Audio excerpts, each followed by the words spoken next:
Pour New Setting, on nous a demandé de faire une nouvelle œuvre pour l'extérieur. On a l'habitude de faire ce qu'on appelle des sculptures à activer et qui ont une potentialité vivante. Quand on nous a proposé de travailler avec une personne extérieure, pour nous ça pouvait être que Sylvain. Voilà. D'abord parce que c'est un formidable, un extraordinaire danseur dont on aimait énormément beaucoup le travail avant même de le connaître. Ce que j'aime avec Yvan et Corinne, c'est que ça me déplace vraiment de mon travail habituel, disons.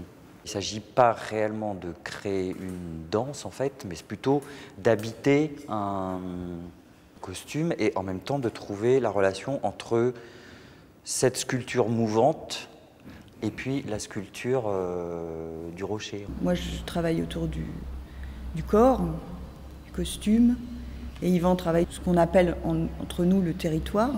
Il y a le nudibranche, donc cette bestiole, il y a son habitacle. Coco a travaillé le crin tubulaire, qui est quelque chose qui normalement s'emploie en très petite quantité pour fabriquer des chapeaux. Et là, on en a utilisé 3 km, par exemple. Concrètement, il y a une structure en polystyrène qui est recouverte de résine. Dans nos sculptures, la plupart du temps, la finition est faite en lac afin d'avoir des objets extrêmement précieux. La préciosité, le côté glossy des œuvres, souvent, ça permet aussi d'exister dans un contexte qui n'est pas forcément un contexte muséal.